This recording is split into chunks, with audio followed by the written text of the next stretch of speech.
Good morning, everyone. Thank you for joining this morning's Maine Downtown Center webinar. I'm going to just double check how many people are on the webinar and then get started. So hold on one second.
Great. Good morning. My name is Ann Ball.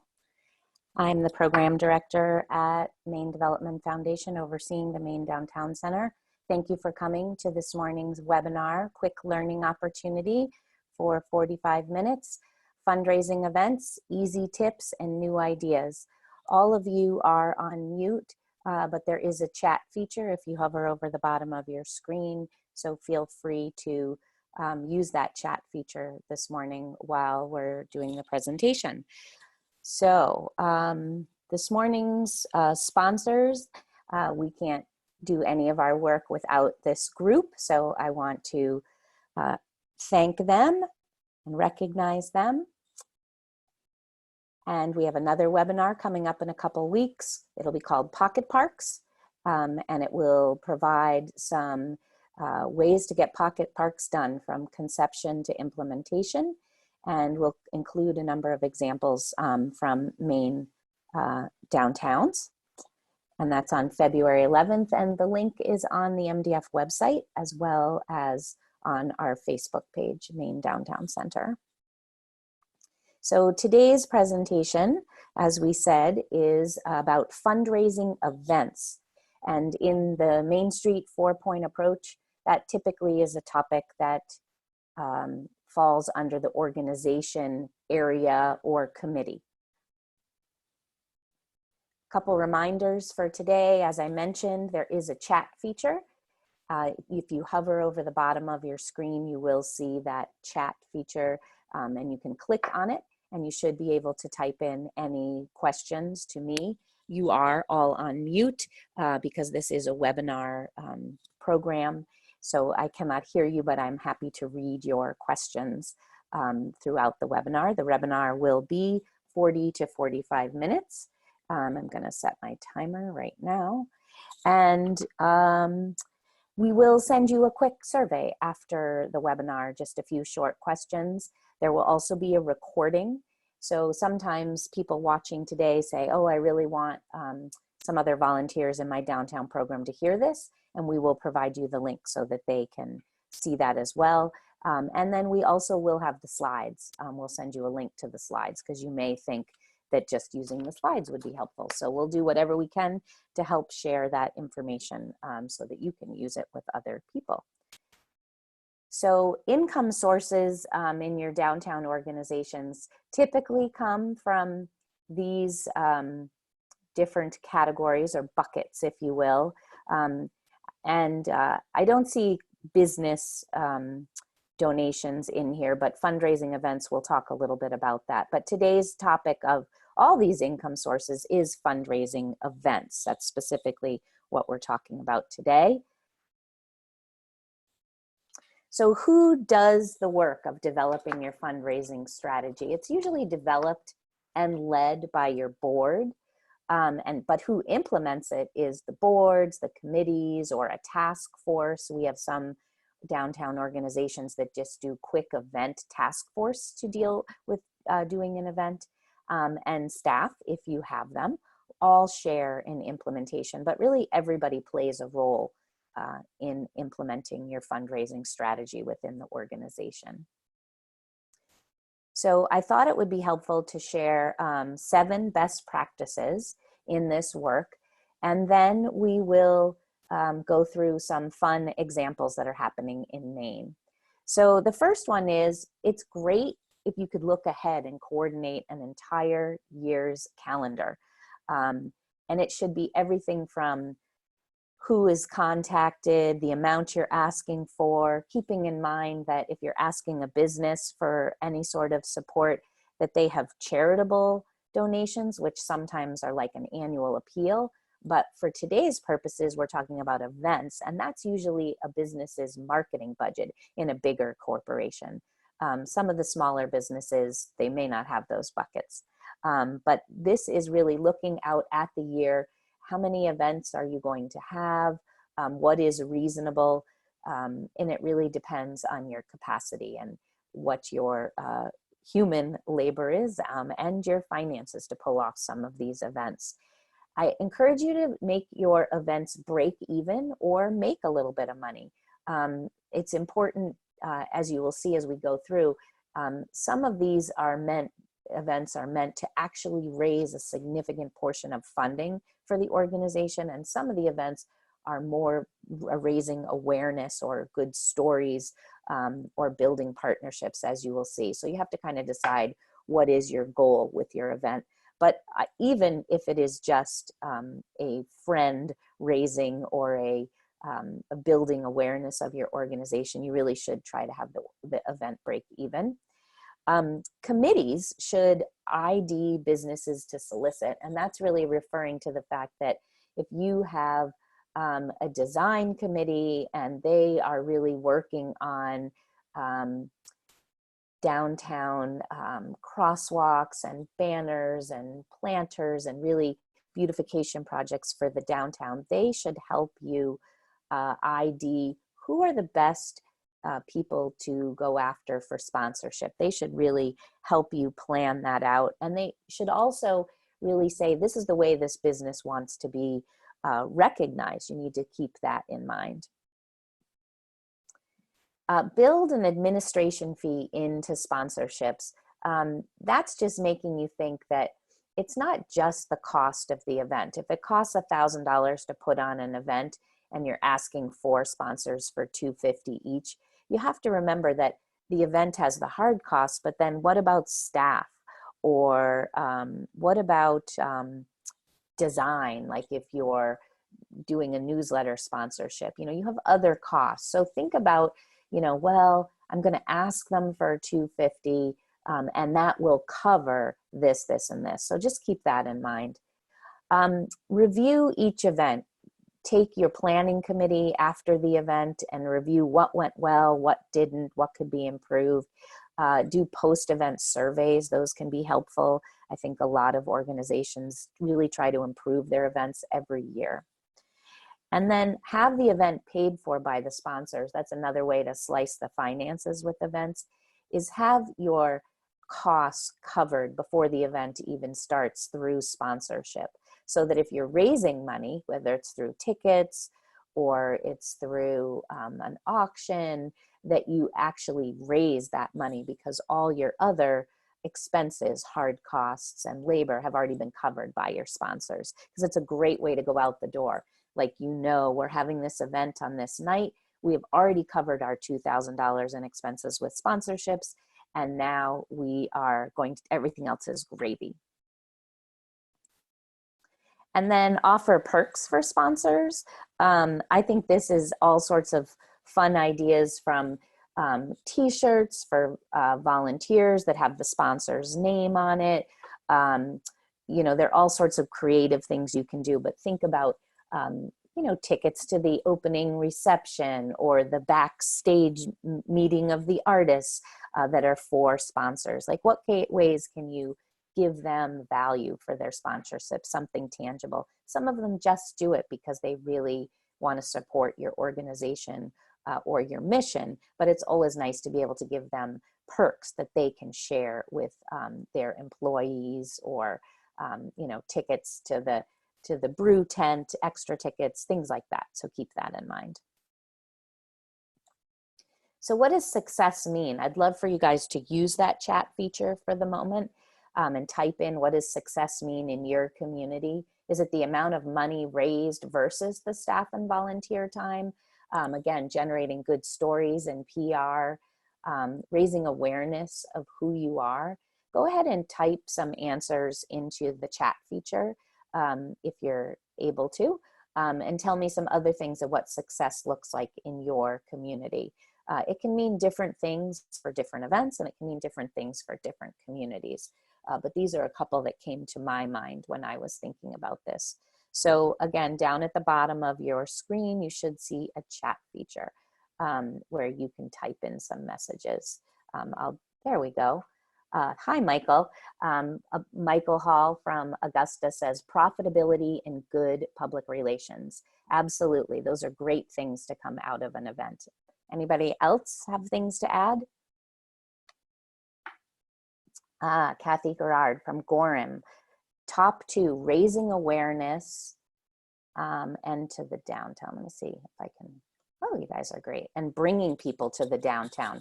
Good point, Kathy. Sometimes people come for events downtown and it's their first time there, or their first time there in a long time. And they come and they say, wow, this is a great place, and they'll come back. So it's an excellent point.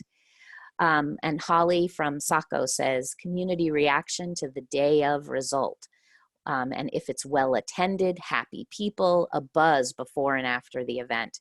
Great, great things that all mean success. You guys are great. Thank you for responding. And if people keep chiming in, I'll add them in as we keep going this morning. So now what I want to do is go through some of our events that my main streets here, not my main streets, Maine's main streets shared with me about what their successful event is, and a few little bullets about it. And the slides, some of them are a little more dense than others. So keep in mind that I will share the slide deck so that if you're wanting to look back for the inspiration from these stories, we can absolutely do that. So let's go to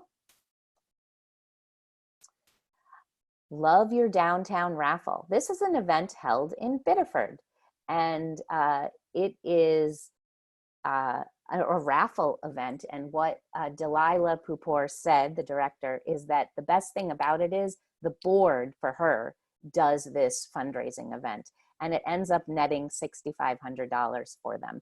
And she said sometimes you can see that bullet, it says boards can really do this. It's not something that slips back into the hands of staff, as sometimes can happen with events. So they make these gift baskets, basically 5 of them, and the gift baskets could be thematic, or they could just be general and have gift cards or actually items from a gift store, or theater tickets or movie tickets, and each basket is worth about $200.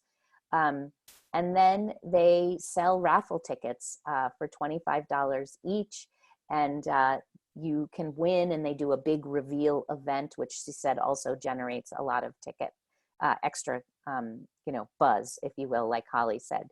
And if you buy 4 tickets, you get a 5th free, which goes for a cash drawing. And I'm not sure how the math works on that part. I don't know if Delilah's on the call, but I think there's, you have them, all the donations for the baskets, and then you use some of the ticket sales to create a cash prize. And so your 5th ticket can win a cash prize. And I think it's in the hundreds of dollars. So it's a pretty good deal if you, buy, a ticket. You can win a basket for your downtown, or you can actually win a cash prize. And the big thing about this is I think it's pretty easy.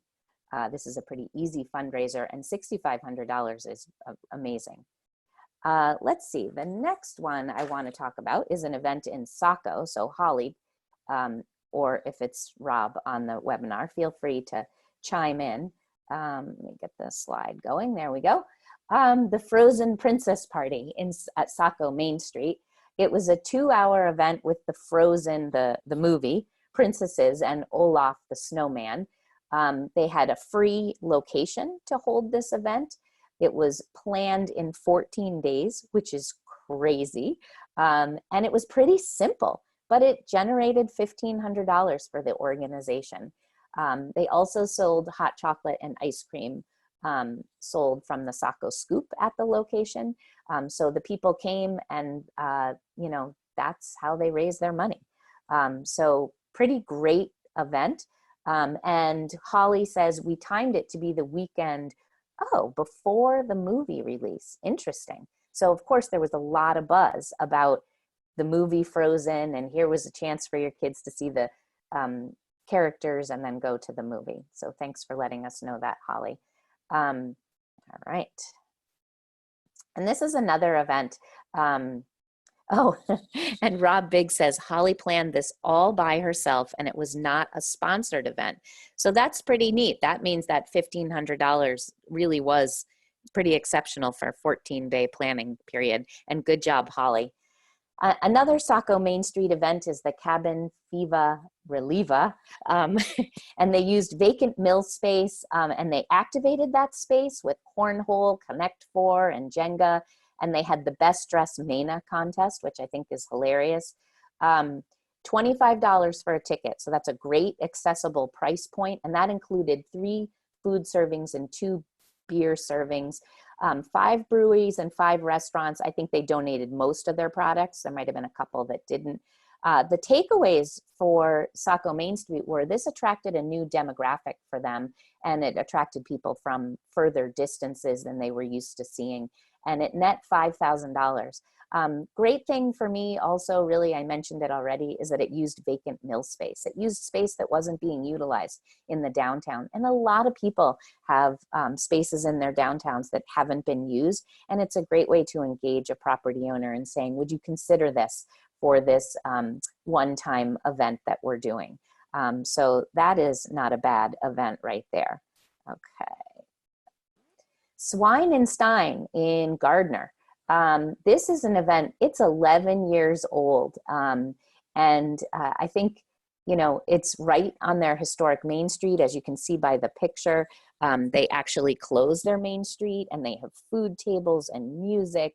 And the event was starting to dwindle in participation and money. And so in 2019, they turned it into a brew fest, which included not just breweries, but wineries and distilleries. And as you know, the whole distillery movement is a big trend in main streets and in downtowns right now. And so this was a great way to engage all sorts of new people. And look at the profits.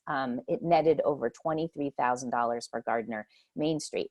And I think Melissa Lindley is really does say this is not easy, but when you look at the amount of money that that puts in their operating budget, that is pretty significant.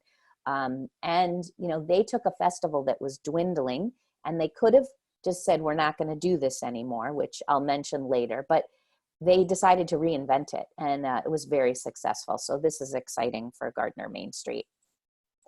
If you have any questions, please feel free to type them in. We'll have time at the end too, but I'm also happy to entertain those as we go through this.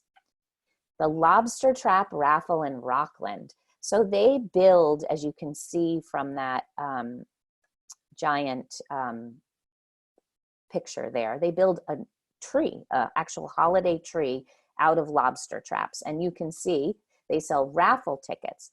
And you can, for $50, you get 2 tickets, and you can choose whether you win cash or whether you win all the lobster traps. And every year, I think it's a little different the way it goes. But they literally only sell 500 tickets. Now this is done a little differently than the raffle in Biddeford, but it only takes staff time and is mostly an administrative process without a lot of effort. Sorry about that. There we go. And it net $7,000 to $8,000 for Rockland Main Street. And this is an ongoing long-term project that they do. and it just keeps going. Okay. The community barbecue in downtown, in Brunswick Downtown Association. This really serves as the kickoff for their summer programs, and it's really a tribute to local first responders. It's a very low price point, $5 for adults and $3 for kids for the food, and then they may have other things that cost money on that day. I'm not sure of that. It's easy to attract sponsorships. It's a real community event and really brings the community in, whereas you know, Rob Biggs had said in Saco that for the Cabin Fever Relieva, it actually brought in a lot of people from outside, and same with like Swine and Stein. But this is a real community event. And also look at the net. It net $12,500 for the Brunswick Downtown Association. So, and they do have sponsors that cover the event. So quite an undertaking, but again, very accessible for lots of community members to participate, which I like. The River of Trees in Augusta, and Michael, I know you're on there, so feel free to add something if I missed something. So this is a huge fundraiser for the Augusta Downtown Alliance, and it's a Christmas tree raffle. The local businesses donate the trees and decorate them, and people bid on the trees and pay $500 to $1,000 per tree. So that's quite something. And the organization nets between $16,000 and $18,000. So the interesting thing about this event for me is that it brings people downtown to come see the trees, right? They're beautifully decorated. They are up for, it looks like about a week at the Colonial Theater, which is a theater that's undergoing renovation. So it gets people into that space, which is always exciting. But it brings people downtown over a week for, you know, to come see the trees. And then that's plenty of time to actually, for people to say, yeah, I do want to bid on that. Or I want to, purchase a raffle ticket. So anyway, it's a great event. And Michael, if you're able to type in, how much are the tickets? I realized I don't see that. How much are the tickets for the raffles at this event? We'll see if he responds.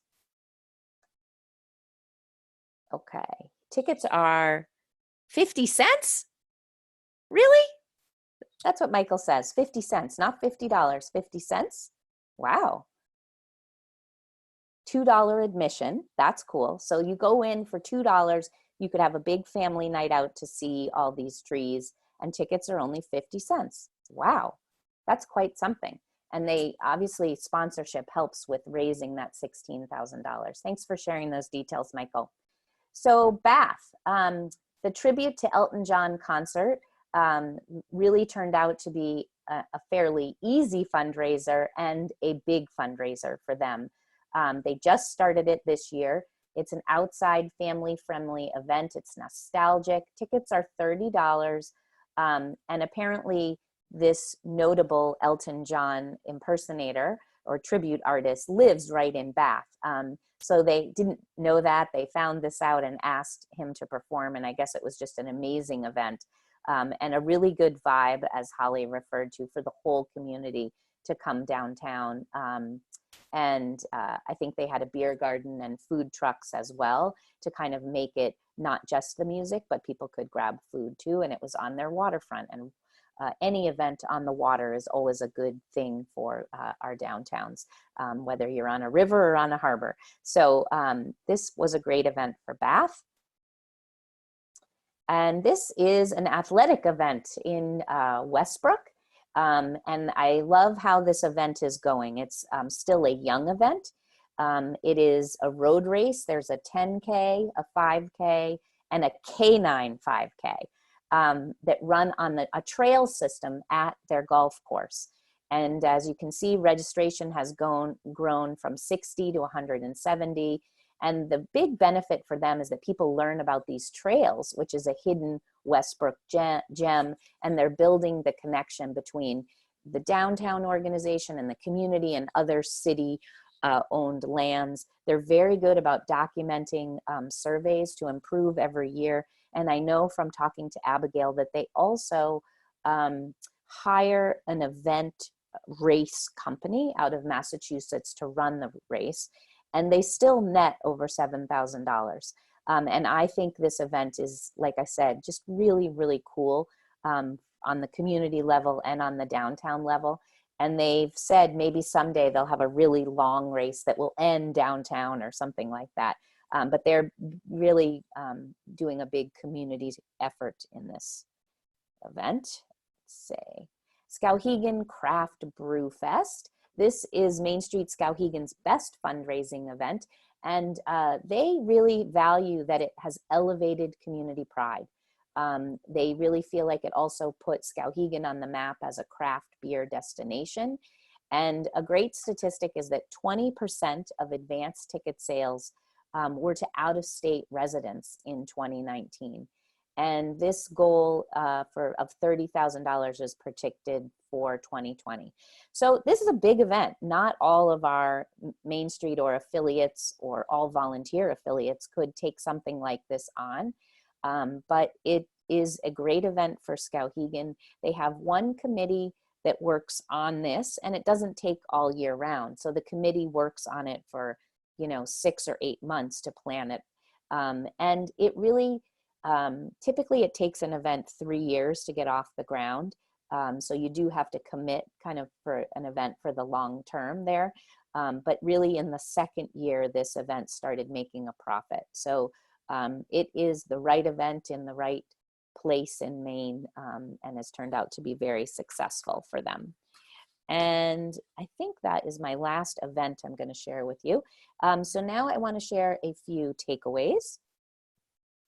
So I think a few things that kind of overall, when we look at what's happening in Maine and in downtown organizations, that you can do a big event, a small event, and varied levels of effort, as you could see from our examples, and a range of type events, whether it's music or brew or dogs, raffles, and really consider events as one part of an overall fundraising plan. Try to get sponsors to cover the costs ahead of time. Follow up with surveys and improve every year.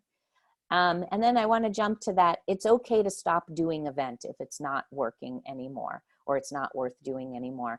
That happens. There are events that have run their course and there's not the energy to pull it off. And we had our Main Street directors retreat last week, and every one of our directors has dealt with this issue. And it can be very hard for the community or the person who started it, but you can think of ways to kind of honor what that event was and, honor that person, or take a piece of that old festival and put it in a new one, or just cut your losses and say it's not working. The businesses don't want the roads closed. They're not making any money. They're complaining, whatever the issue is. But it's okay. It's a hard thing to do, but I'm happy to talk to anybody about it if you want to talk something like that through. And then think of underutilized spaces. I think that we saw that in our examples. In Westbrook, it was their trail system. And in Saco, it was the mill. So think about those underutilized spaces. So those are a few takeaways. And then I'd like to see if anybody has any questions at this time. Feel free to use the chat feature. And I would be happy to answer your questions about this. And these are meant to be short learning opportunities. And when I say short, today's is about 30 minutes, not 45 today, but that's okay. So let me know if you have any questions before we sign off this morning. And as a reminder, we will have the slides available and a recording of the webinar. And I'm also happy to answer questions offline about either these specific events. I could put you in touch with who has organized them, or if you want to talk to me about any of this content, I'm also happy to help. And lastly, I would appreciate it if you would complete the 3-question survey that we send out when we send out the recording and the slide deck to you. That would be great. And it looks like we don't have any questions that I can see. Let me just double check my chat. Thank you, Ken Young, for that nice comment. So anyway, get inspiration, get out there and plan some events. raise some money for your organization and make them simple or make them more complex, whatever works for you. And with that, I am going to sign off for today and thank you all for attending our webinar this morning, and have a great day.